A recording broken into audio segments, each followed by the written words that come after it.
Republicans that are out there that are supporting like what ICE is doing or are okay with Trump's statement that he did to the generals, let me give you a little something.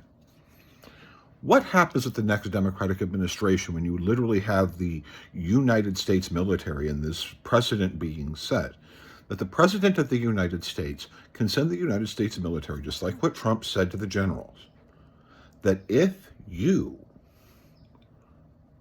based on some subjective area like what he says is crime, and then label some cities that have have crime in them, which every city does, but some don't have the same level of crime. What could a Democratic president do next? The answer: this is a plastic straw. This is a plastic straw that's much more thicker, more permanent. Replace this with your straws, or maybe have to buy these type of straws that are permanent replacements, or maybe the paper straws. Or forcing you to buy energy efficient appliances, electric cars, all that stuff to deal with climate change, because climate change is considered a real threat.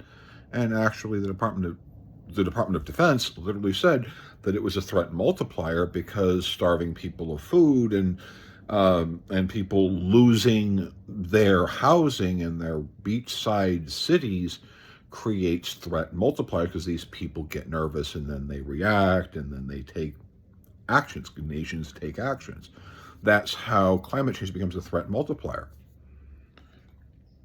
What happens if the next president of the United States, believes in climate change and says, quite frankly, if you don't buy metal straws or paper straws, or maybe tell me that this is a metal straw, and because this is a metal straw, it takes more CO2 to produce this than to do the plastic straw, so I got to throw this out and replace it with paper straws or bamboo straws or something like that.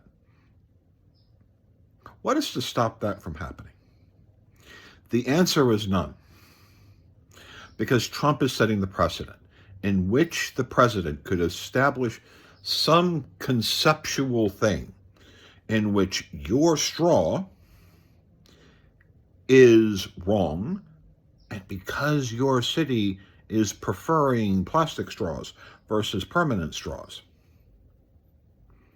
or paper straws, that the United States military should come to your door and, I don't know, arrest you or deal with you. And if you resist, to beat you up, because that is what Trump said to the generals.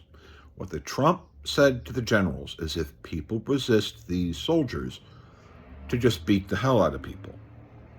That if you protest, and as you're protesting, a little bit of spit gets on the soldier's body, that they're supposed to beat the shit out of you. Or if you get in the way of the cars should just run you over.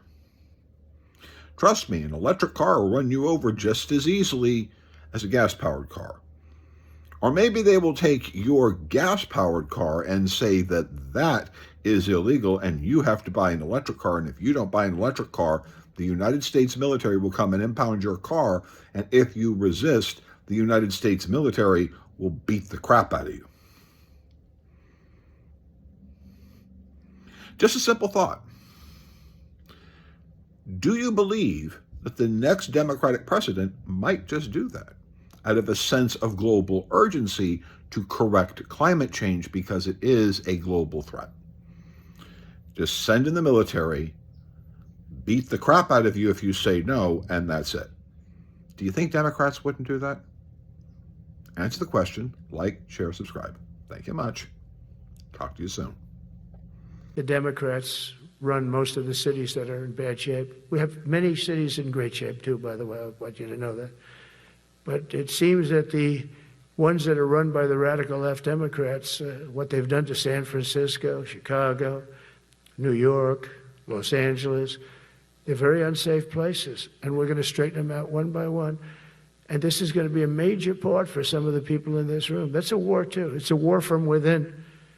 But I want to salute every service member who has helped us carry out this critical mission. It's really a very important mission. And I told Pete, we should use some of these dangerous cities as training grounds for our military, National Guard, but military, because we're going into Chicago very soon. That's a big city.